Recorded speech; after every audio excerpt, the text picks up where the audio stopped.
እያንዳንዱ ቀን ጊዜህን የምታቃጥለው በማይፈጸሙና በማይሆኑ ሐሳቦች እየተጨነቅክ ነው።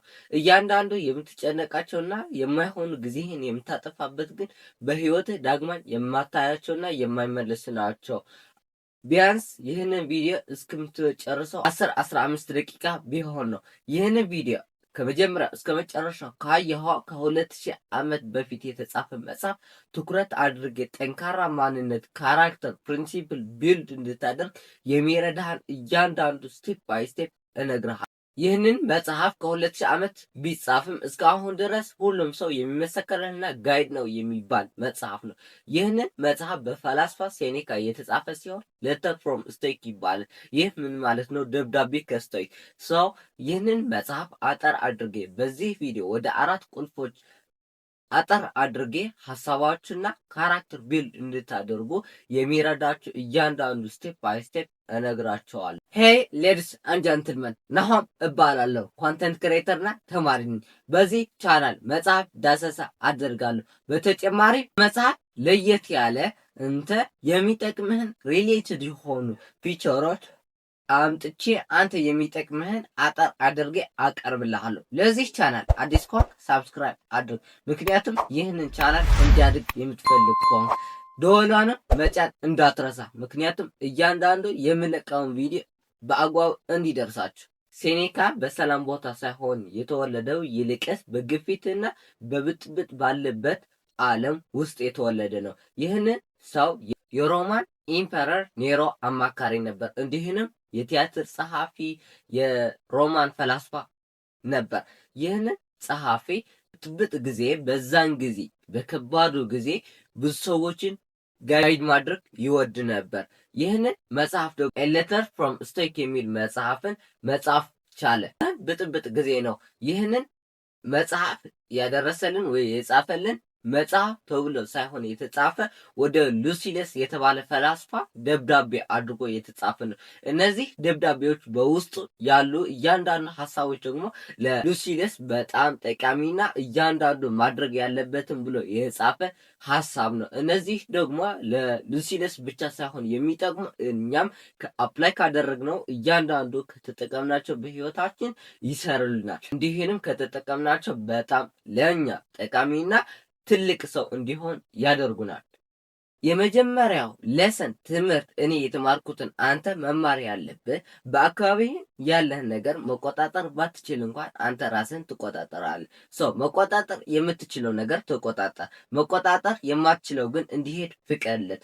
ሁላችንም በሪያሊቲ ውስጥ ከሚያጋጥመን በላይ የራሳችን ሐሳብን እንጨነቃለን። ከሪያሊቲ በላይ ደግሞ የኛ ሐሳብ ያስጨንቀናል። ከሪያሊቲ በላይ ከሚፈጸመው ነገር እያንዳንዱ ከሪያሊቲ በፊት የምናስበው ሐሳቦችን እያንዳንዱ ሰከንድን ራሳችንን እንገላለን። ያንን ማንነታችን እንገላለን። መቆጣጠር የምንችለው ነገር እንቆጣጠር። መቆጣጠር እንድችል የሚያስረዳን መጀመሪያ ራሳችን ሰልፍ ኮንትሮል ማድረግ አለ። አየህ፣ አንተም እኔም ሁላችንም በአካባቢያችን ያለ ነገር መቆጣጠር እንፈልጋለን። ግን በዚህ ዘመን ይሆናል በዛን ጊዜ ሰዎችን እና አካባቢያችን እንዲሁም ሪአክሽኖች መቆጣጠር ባትችል እንኳን ራስህን ሪአክት የምታደርገው ነገር መቆጣጠር ትችላለህ። ትምህርትህ፣ ሐሳብህ፣ ግንኙነትህ ከሰዎች ያለ ዘምድናን ከአንተ ውጪ ይሰማሃል። ግን እዚህ ጋር ላይ ትኩረት አድርግ። እያንዳንዱ የምታስባቸውና ትኩረት ማድረግ ያለብህን አንተ መቆጣጠር የምትችለው ነው። ለምሳሌ ቃላቶችህን መቆጣጠር ትችላለህ። ሪአክሽኖችህ፣ አስተሳሰብህን፣ አእምሮህን፣ ለሰዎች ያለህ አስተሳሰብ መቀየርና መቆጣጠር ትችላለህ። እዚህ ጋር ላይ ትኩረት ስታደርግ ሰዎችን መቀየር ይጀምራሉ። ሰዎች እንዲቀየሩ የምትፈልግ ከሆንክ መጀመሪያ አንተ መቀየር አለብህ። ራስህን እያንዳንዱ የምታስባቸው መቀየር ከቻልክ ነው ያንን ሰው ለአንተ ማሰብ የሚችለው። ለምሳሌ ለአንድ ሰው ለአንተ የምትወደው ጓደኛህን መውደድ የምትፈልግ ከሆንክ መጀመሪያ ራስህን ስትወድ እያንዳንዱ አክሽኖችህን ፖዚቲቭሊና ፕሮአክቲቭሊ እያደረግህ ከሆንክ ያንን ሰው ይወድሃል። አንተ አክሽንህና ተግባራትህንና ሐሳብህን ስትቀይር ነው እያንዳንዱ ሰው መውደድ የሚችለው። አንተ መቆጣጠር የምትችለው ግን አእምሮህ፣ ሪአክሽንህ፣ ቃላቶችህ፣ ምርጫህን የምትውልበት ጊዜህን የምታሳልፍበት ጊዜህን የምታነበው መጽሐፍ ምርጫህን እያንዳንዱ የምታደርገውን ነገር ያንተ የምርጫህን ያንተ የመቆጣጠርበት ዞን ነው።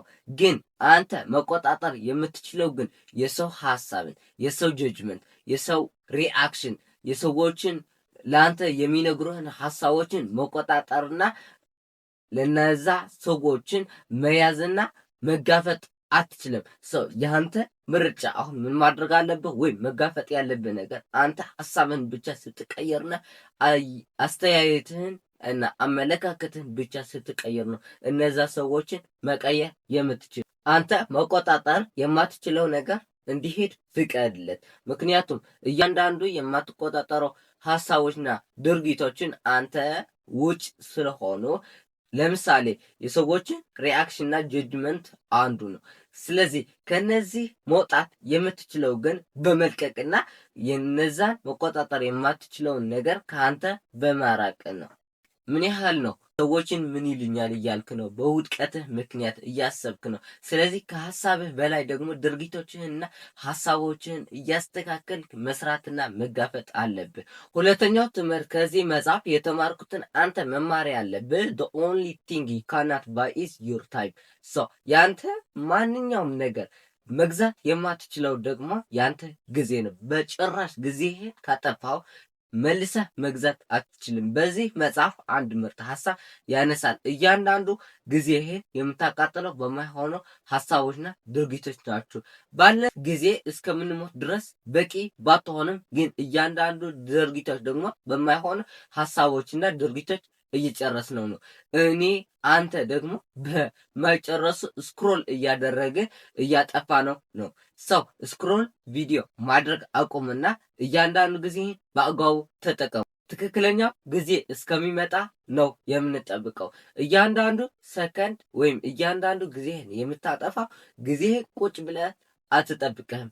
ሰው ማተር የሚያደርገው ነገር አታደርገውም። መቼም የምታደርገው ነገር ማተር የሚያደርግ ከሆነ በህይወት ትልቅ ትራንስፎርሜሽን ማድረግ ትችላለህ። ጊዜህን በአግባቡ ደቂቃህን፣ ሰዓትህን፣ ጊዜህንና ቀንህን፣ ወርህንም እንዲሁም ሳምንትህንም በየቀኑ ፕላን እያደረግ መቆጣጠርና ፕላን እያደረግ እያንዳንዱ ስራህን መስራት ትችላለህ። ምክንያቱም the only thing you cannot buy is your time። መግዛት የማትችለው ነገር ጊዜህን ነው። ጊዜህን መቼም አይመለስም። ወደ ኋላ ተመልሰ አትኖርም። ወደ ቀጣይ ብቻ ነው የምትለው። አሁንና ወደ ቀጣዩ መኖር ብቻ ነው የምትችለው። አሁን ያለህን ተጠቅመ አሁን ያለህን ጊዜህን ተጠቅመ ወደ ቀጣይ ወደ ፊቸርህ ደግሞ አንተ ላይ ማተር የሚያደርጉ ድርጊቶችን ማድረግ አለብን። እስኪ አስብና ጊዜህን እንደ ገንዘብ ብለህ አስብ። መቼም ገንዘብህን በአግባቡና በማይሆን እቃዎችን እየገዛ አታጠፋም።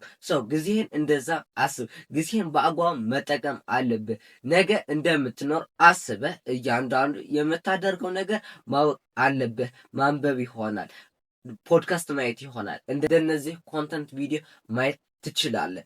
እያንዳንዱ የምታደርገውን ጊዜህን ማቃጠል የምትፈልግበት ቦታ ላይ ማወቅና አዌር መሆን አለብህ። ለመስራት ጊዜ አትጠብቅ። አሁን ነው ጊዜው። እያንዳንዱ በህይወትህ ምርጫ ላይ ያንተ ነው። የምታደርጋቸው ድርጊቶች በአንተ ምርጫና በአንተ ሀሳብ ነው።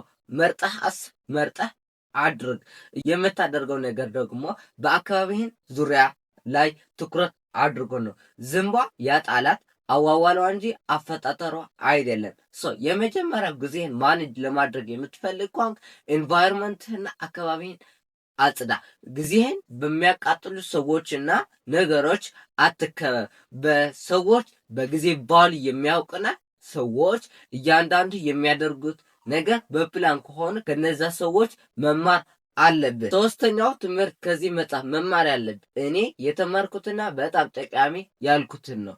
the art of inner strength የውስጥህን ኃይል የሚያጋጥምህ ልብህን ሰባሪ ፈተና ህይወትህን ስሜትህን ለመጉዳት ሳይሆን ለመሰቃየት ሳይሆን አንተ ለመቅጣት ሳይሆን እያንዳንዱ የሚያጋጥምህን ፈተና አንተ ጠንካራ ሆነ እንድትወጣና በማያስፈልጉ እና ጠንካራ የሆኑ ፈተናዎች የሚያጋጥም አንተ ጠንካራ ሆነ እንድትወጣና ሰክሰስፉል እንድትሆን የሚረዳ ፈተናዎች ናቸው። ፈተና በተፈተንክ ቁጥር በህይወትህ የሚያጋጥምህና ለውጥ በጣም ይቀየራል። ፐርስፔክቲቭህን ስለ ዓለም ያለው ነገር የምታስብበት መንገድ ይቀይሯል። ምክንያቱም እያንዳንዱ የምትፈተነው ፈተና በጣም ልብህን ስለሚሰብረው ያንን ልብህን የሚሰብረው ለመጠገን ብለህ ሀሳብህን ማስተካከል ትጀምራለህ። ማድረግ ያለብህን ማስተካከል ትጀምራለህ። ዓለምህን መለወጥና ዓለምን መለወጥ የምትችልበት ማይንድ ሴትን መለወጥ ትችላለህ። ስህተት በበዛ ቁጥር ነው ትምህርት የምታገኘው። እየታደር ከሆን ፈተና የሚያጋጥምህና መውደቅ የምትችለው ከሆን እያንዳንዱ ትምህርት ታገኛለህ። መውደቅ ቁጥር የምትማረው ነገር ታበዛለህ። ውደቅ፣ ተማር። ህይወት በመረጥከው መንገድ እንድትሄድ ከፈለግ የምታደርገውን ነገር ህይወትህን ትቀርጽልሃለች። ህይወትህን በምርጫ ለመኖር የምትፈልግ ከሆን ሀሳብህን ምረጥና ድርጊቶችን ምረጥ። በስቶይክ ውስጥ ስቃያቸውን ከመሸሽ በላይ እንደ ኢነርጂ ሆኖ ወይም እንደ ሞቲቬሽን ሆኖ ይጠቀሙታል። በስቃይ ውስጥ ሲያልፍ እነዛ እያማረሩ እነዚህ ስቶይክ ትምህርት ላይ የሚማሩ ግን ስቃያቸው ይለምዱታል፣ ይፈተናሉ፣ ይማራሉ። ከነዛ ውድቀቶች ደግሞ በጣም ተምሮ ይወጣሉ። ያንን ስህተታቸው ደግሞ እንዳይሰሩ ያስተካክሉትን። አይ ነው ሁሉም ሰው ኮንፈርት ይፈልጋል፣ ግን ፈተና ጠንካራ ወንድ ይፈጥራል። ጠንካራ ወንድ ደግሞ ጠንካራ ሀገርና ጠንካራ ሲስተም ይገነባል። ጠንካራ ሲስተም ካለ ወይም ሀገር ካለች ደግሞ ደካማ ወንድ ይገኛል። ማድረግ የምትፈልግ ከሆንክ በጠንካራ ማይንድ ሴትና ጠንካራ መሆን አለብህ። ጠንካራ ወንድ የሚባለው ጠንካራ ካራክተር፣ ትክክለኛው ፕሪንሲፕል የሚመራበትን ህግ መኖር አለበት። እንዲህንም ለምን እንደሚኖር ማወቅ አለበት። ይህንን ጠንካራ ወንድ ይባላል። መቼም የመርከቧ ካፕቴን ጠንካራና ጎበዝ ካፕቴን የሚባለው በማዕበል ከተፈተነ እንጂ ካለ ማዕበል ከተፈተነ ጠንካራ ካፕቴን አይባልም። ትክክለኛውና ጠንካራ ወንድ የሚባለው በትክክለኛው ፕሪንሲፕል ከሚመራና ከካራክተርና ከፕሪንሲፕሉ ውጪ ከሆኑ የሚፈተነው የሚጋፈጥ ወንድ ጠንካራ ወንድ ይባላል። አራተኛው ትምህርት ከዚህ መጽሐፍ የተማርኩትን አንተ መማር ያለብህ ዘ ስቶይክ ዌይ ቱ ሃፒነስ። የስቶይክ ትምህርት ተምረህ ወደ ሃፒነስ ደስተኛ መሆን የምትችለው በኮምፈርት ዘን ስትሆን ሳይሆን ነፃና ፍሪደም ስታገኝ ነው። ሴኔካ በአንድ ወቅት ምን አለ? ሂ ሁ ኢዝ ግሬቭ ኢዝ ፍሪ። ጀግና የሆነው ሰው ነው ነፃ የሆነው። ጀግንነት ማለት ግን በጦርነት ውስጥ ማሸነፍ ብቻ ሳይሆን ራስህን መግዛት፣ ሰልፍ ኮንትሮል እንዲኖሩ፣ ዲሲፕሊን፣ ሰልፍ ኮንትሮል ኦፍ ኢሞሽንህን መግዛት አለብህ። ጀግንነትህን ያስረዳሃል። ጀግና የሚባለው ሰው ራሱን ከተቆጣጠረ፣ ራሱን ዲሲፕሊን አድርጎ ከሰራ ይህንን ሰው ጀግና ይባላል። ነፃነት ማለት አንተ ከፍርሃትህ በላይ ስትሆን እንጂ ከማንኛውም ፈተና ነፃ ስትሆን አይደለም። እዚህ ጋር ላይ ትኩረት ማድረግ አለብህ። ነፃነት ማለት ከፍርሃትህ፣ ከስስትህ፣ ከቁጣህ፣ ከኢሞሽንህን በላይ መሆንና ነፃነትህን ማክበር እንጂ ከፈተና ከማንኛውም ነገር ነፃ መሆን በዚህ ጊዜ በምንወዳቸው ነገሮች ባሪያ ሆነናል። እንደ ሞባይላችን፣ እይታችን፣ አስተሳሰባችን፣ እነዚህ ነገሮች የምንወዳቸውና ከነዛ ውጪ ማውራትና ማሰብ የማንፈልግ ነን። ግን ከነዛ ውጪ ስንሆን በተረጋጋ በጸጥታ መንፈስ ፓወርፉል እንሆናለን፣ ኮንፊደንት እንሆናለን። ያንን ጸጥታ ሰላም ላይ ፎከስ ስናደርግ ራሳችንን እንሰማዋለን። ኢነር ስትሬንግዘን እናውቃለን። ኢንቱዊሽንን እንሰማ። ትክክለኛው ደስታ የሚገለጠው በጩኸትና በፈገግታ አይደለም። ትክክለኛው ደስታ ተደስተሃል የሚባለው ራስህን ውስጥህን ጸጥታ ላይ ሲሆንና ፎከስ ስታደርግ እንዲህንም ስለ አንተ ጥሩ ስታስብ ኮንፈርት ወይም ደስተኛ ትሆናለህ።